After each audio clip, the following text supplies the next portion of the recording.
Hola, hola, muy buenos días. Mi nombre es Marcela Mondaca. Yo soy asistente profesional de la sala infantil de la Biblioteca de Santiago y hoy les voy a hablar de un poco de la historia de la literatura infantil y después vamos a ahondar en los libros álbum y los libros de imágenes. Y para esto voy a ocupar un PowerPoint para compartir la información con ustedes. Vamos a empezar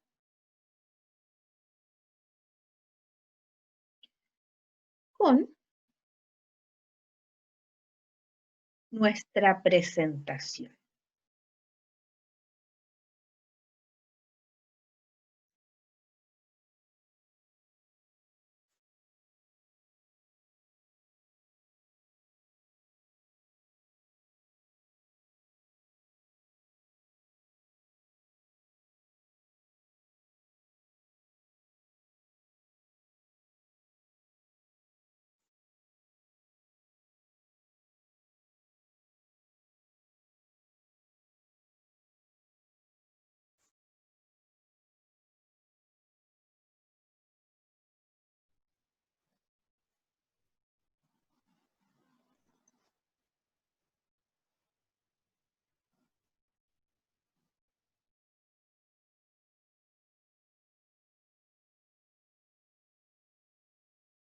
Como les decía, para comenzar vamos a empezar con un cuento que nos va a invitar a reflexionar sobre qué es la literatura infantil.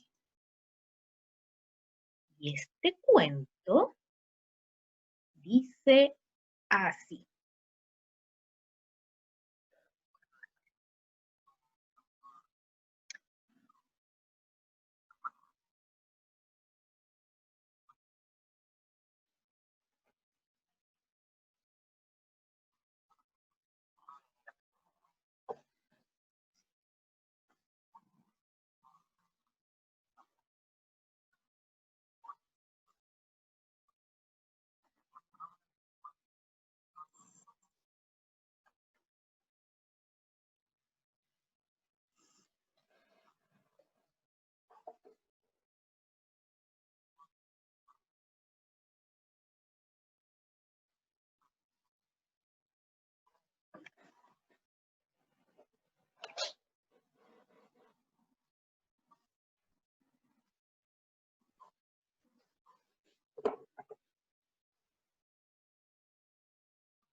voy a invitar a un que tenía el rey en las afueras de la ciudad, en las que solo podía caminar él, pasear él y invitar de vez en cuando a alguien muy especial. Así que allá que invitó a aquella niña horriblemente buena, y ella estaba súper orgullosa. En aquel, entonces el niño interrumpió y preguntó, ¿había ovejas en aquel jardín? No, no había ovejas. No había ovejas porque el príncipe había oído su madre, la madre del príncipe, había oído una profecía que decía que a su hijo lo mataría una oveja o un reloj. Por eso no tenía en el palacio ni ovejas ni relojes. ¿Y qué es lo que había? Había cerditos. Había cerditos de todos los colores, blancos, con el tipo negros, con manchas rosadas, rosados con manchas negras, de todos los colores había. ¿Y había flores? Preguntó una de las niñas. No había flores porque los cerdos se las comían. Y el jardinero del rey le había preguntado qué prefería, si flores o cerdos. Y el rey había optado por los cerdos. El caso es que la niña iba paseando por allí, estaba un poco preocupada porque le había prometido a su tía que se abstendría de coger las flores para eso. Y entonces ahora, como no podía realmente no cumplir su promesa, estaba un poco fastidiada. Pero el caso es que iba paseando por aquí, por allá, había pájaros, loros de todos los colores, cantaban de todas las maneras. Pues, había cientos de pájaros y aquellos cerditos que se paseaban por allí. Pero también había un lobo execrable que había conseguido hacer un agujero secreto en una parte de un jardín que de vez en cuando entraba y se comía alguno de aquellos suculentos cerditos. Aquel día nada más. Lo primero que vio fue el delantal blanquísimo de aquella niña. Sí que se quedó mirando y empezó a acercarse hacia ella. Ella cuando vio aquel lobo negro, ¿de qué color era? Él preguntó al niño, negro, era negro con los ojos grises y con un rabo entre negro y blanco. Empezó a acercarse. Y la niña, que también era la mejor en gimnasia, empezó a correr y el lobo seguía detrás de ella. Llegó un momento en que la niña se metió dentro de un matorral de mirtos. Y allí estuvo el niño buscándola, pero era tan espeso aquel matorral. Y además los mirtos hacen muy buen olor que disimulaban el olor. Además de que, por supuesto, la niña estaba tan limpísima que no olía nada. Pero el caso es que anduvo por allí el lobo husmeando a ver si la encontraba, pero no había manera de encontrarla. El lobo ya se iba a largar a buscar uno de aquellos enrosados cerditos con los que de vez en cuando se almorzaba. Cuando empezó a oír un tintireo, oír el lobo cerca, estaba temblando de miedo. Y claro, al temblar, aquellas medallas que llevaba en el pecho tan orgullosa chocaban. El lobo, que ya se iba, escuchó aquel tintineo y entonces se tiró justo en donde oía aquel tintineo. Encontró a aquella niña y se la zampó en 2 bocados, apenas y dejó las medallas y los zapatos rotos que llevaba el día. Y se fue de allí tan campante y vivo. Y así acabó esta historia. Y los niños aplaudieron. Es la mejor historia que he escuchado nunca. Y aquella pobre señora dijo, años de educación tirados por la ventana. Qué cuento más inapropiado para niños de esta edad. Y él dijo, sí, quizás sea inapropiado, pero han estado callados durante un buen rato. Y yo me bajo en la próxima parada. Así que los niños se despidieron de él, igual que yo, de nosotros, con este cuento de Saki.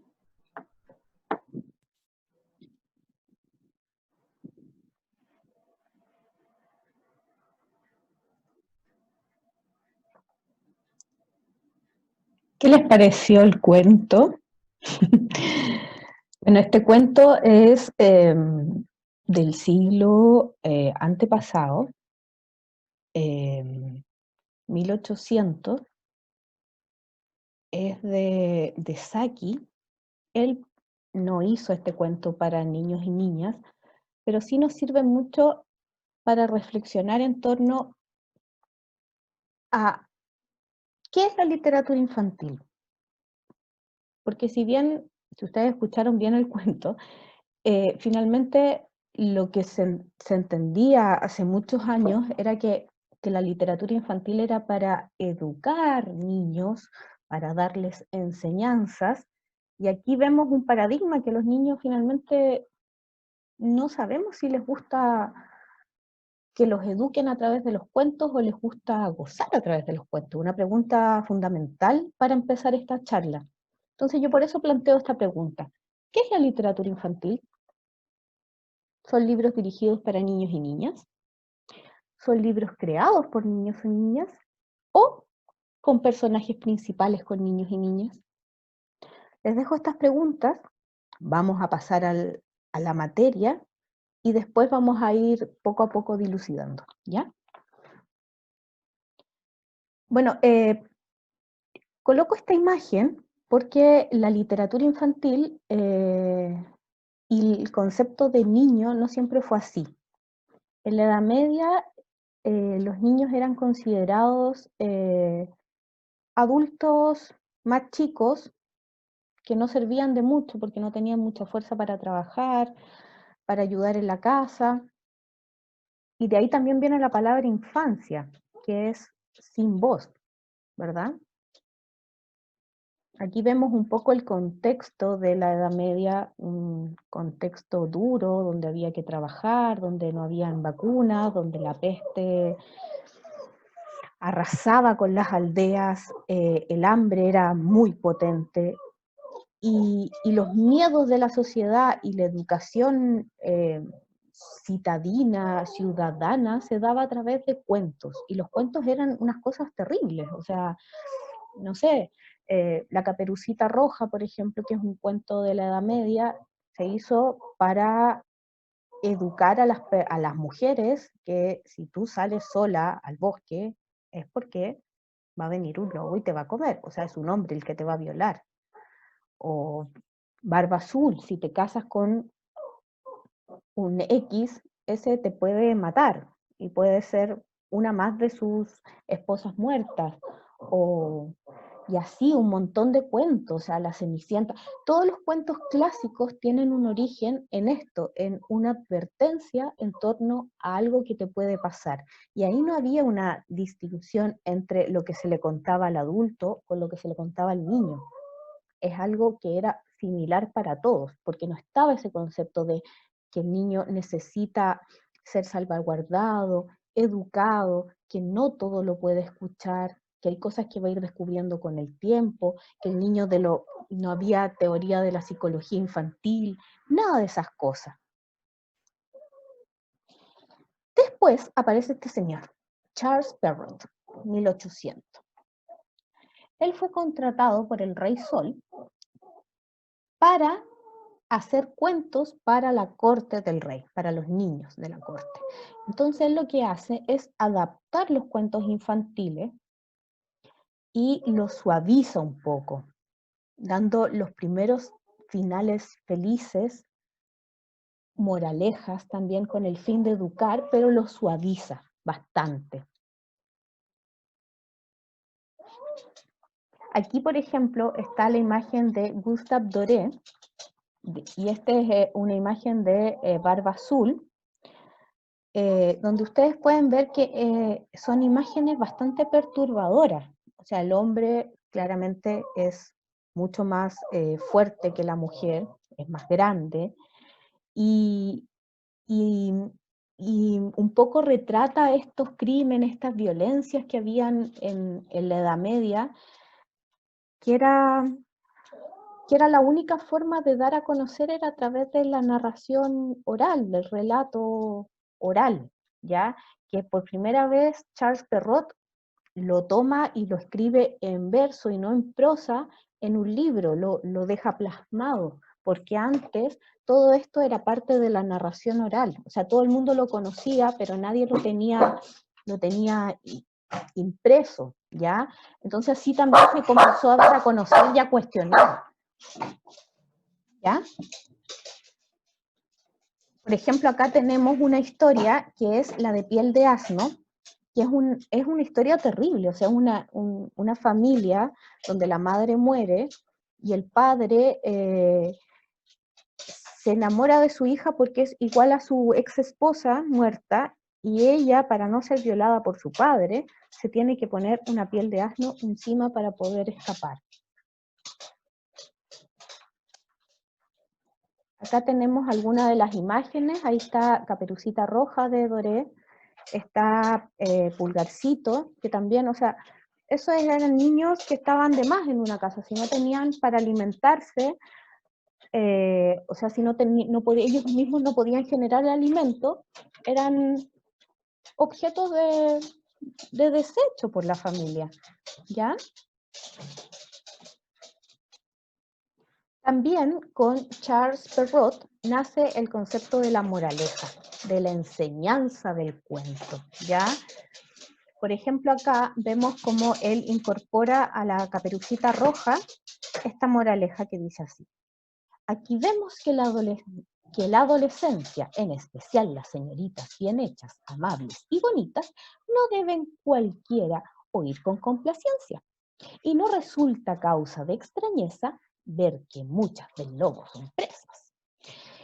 Y digo el lobo, pues bajo su envoltura, no todos son de igual calaña. Los hay con no poca maña, silenciosos, sin odio ni amargura, que en secreto, pacientes, con dulzura, van a la siga de las damiselas hasta las casas en las callejuelas. Mas bien sabemos que los salameros, entre todos los lobos, ay, son los más fieros.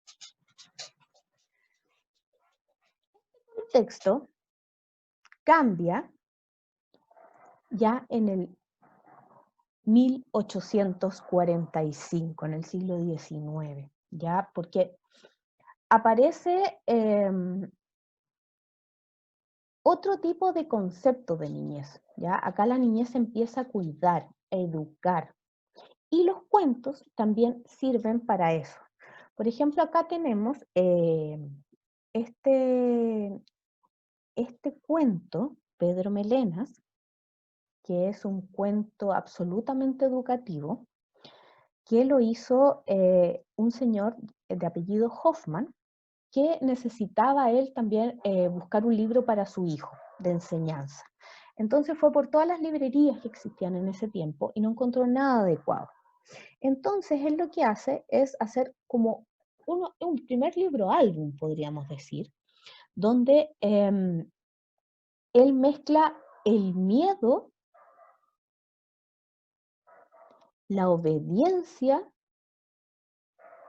a través de un relato. O sea, si tú no te portas bien, te va a pasar esto y es terrible. Por ejemplo, acá vemos que él trata a su hijo de un niño un poco sucio, que no hace bien su aseo personal, por eso tiene ese tremendo pelo y esas tremendas uñas, ¿ya? Entonces, si tú te portas mal como Pedro Melena, te vas a transformar en eso. También aparece en este tiempo La Bella y la Bestia, que fue hecho por una institutriz, ¿ya? Para también un poco educar a los niños, ¿ya?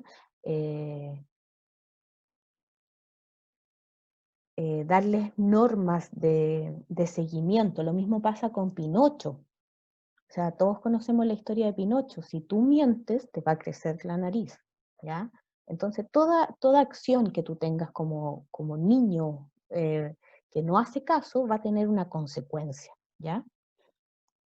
Por ejemplo, miren, esta es la primera edición, y este material, que eran como unos panfletos, se pusieron en Italia.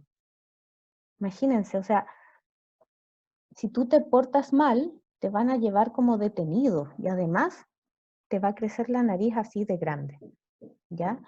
Entonces, vemos que el concepto de literatura infantil tenía un rol educador y aleccionador, moralista.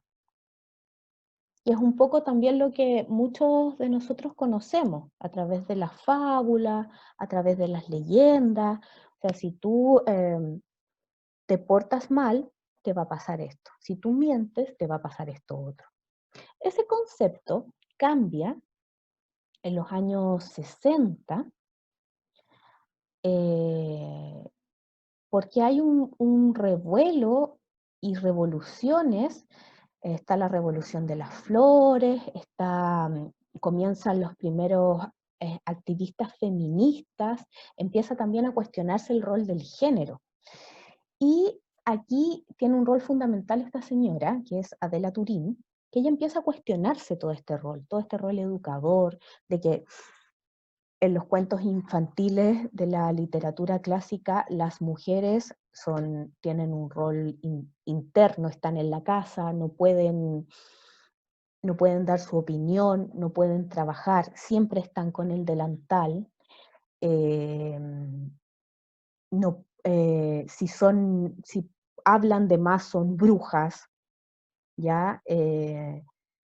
Que solo se enaltecen por su belleza, por su buen vestir, por la crianza de los niños. En cambio el hombre también, el hombre tiene que ser el que sale a trabajar, el proveedor, el valiente, él no hace nada en la casa. Entonces todos esos cánones se repetían mucho en los lectores y lo que nosotros también deseamos de la vida a través de las lecturas.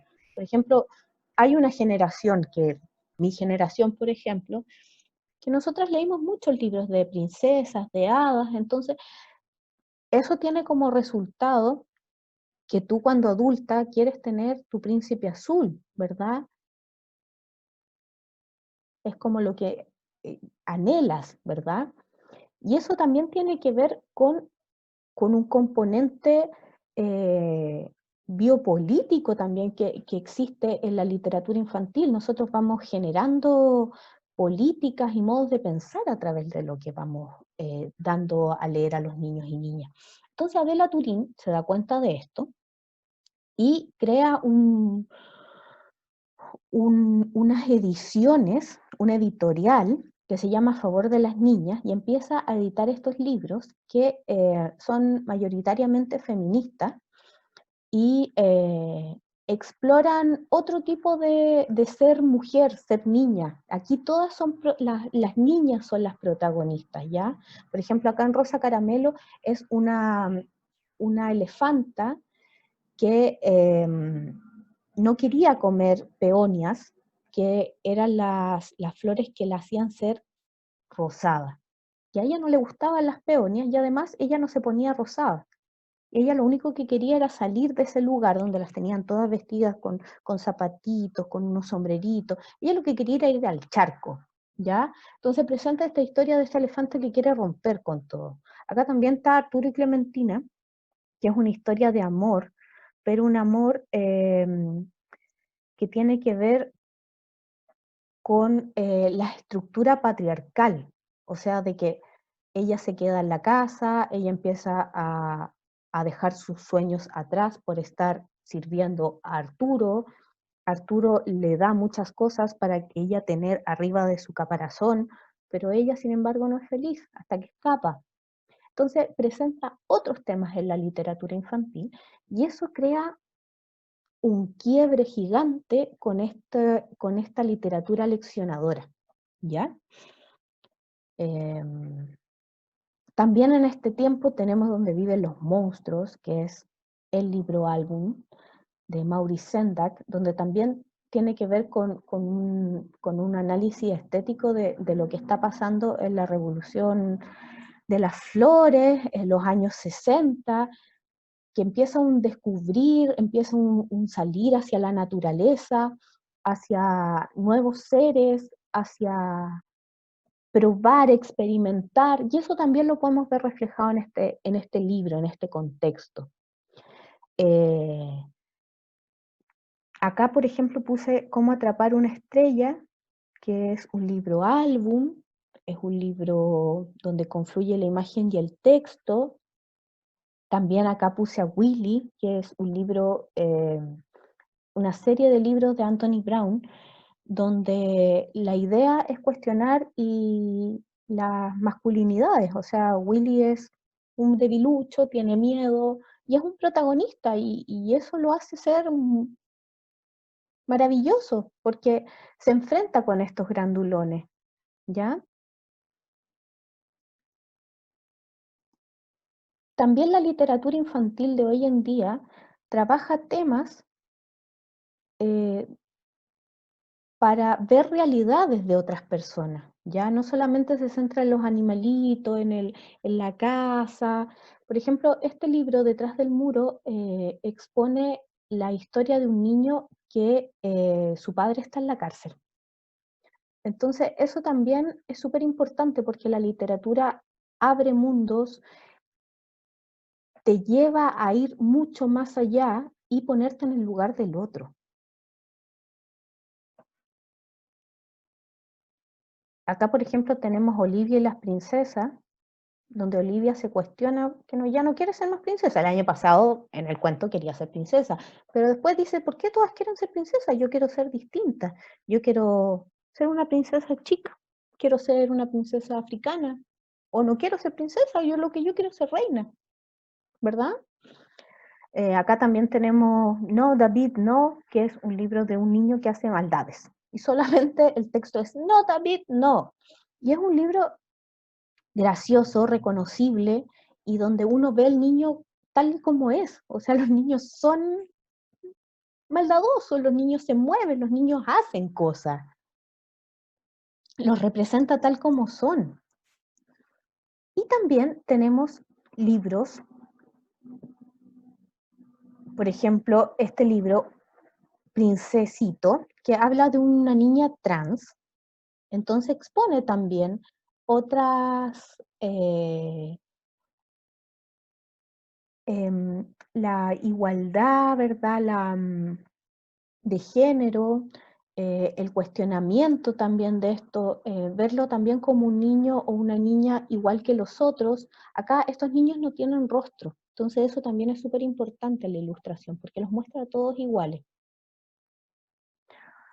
Otros libros que también son interesantes, por ejemplo, Las manos de papá, donde muestra a un papá haciéndose cargo de la crianza de su hijo, que eso también es fundamental. Ahora las cosas han cambiado bastante, los padres se hacen cargo de la crianza de sus hijos, y eso también está representado en la literatura infantil, porque así los niños lo pueden ver más cercano. Es una realidad que está en mi casa, está en el libro, lo veo con mis compañeros del jardín infantil, y así se van generando realidades y formas de vida a través de la lectura. Y también, por ejemplo, libros muy graciosos, que es como que las princesas también se tiran pedos, que habla de todas las princesas y cómo se tiran pedos. Por ejemplo, no sé, Ariel en el agua, ¿ya?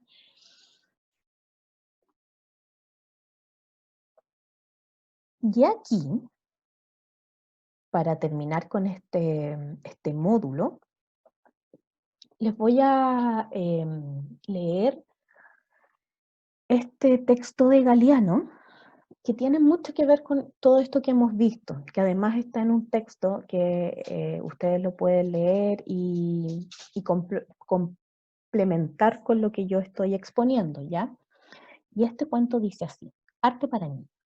Ella estaba sentada en una silla alta, ante un plato de sopa que le llegaba a la altura de los ojos. Tenía la nariz fruncida y los dientes apretados y los brazos cruzados, y la madre pidió auxilio. Cuéntale un cuento, Nelio, cuéntale, tú eres escritor. Y Onelio, Julio Cardoso, esgrimiendo una cucharada de sopa, comenzó su relato. Había una vez una pajarita que no quería comer la comidita. La pajarita tenía el piquito cerradito, y la mamita le decía, te vas a quedar enanita, pajarita, si no comes comidita. Pero la pajarita no hacía caso a la mamita y no abría el piquito. Y entonces la niña interrumpió. ¡Qué pajarita de mierda!, opinó. Y ahí los dejo para que también reflexionen con el cuento que vimos al principio. Nos vemos en el otro módulo.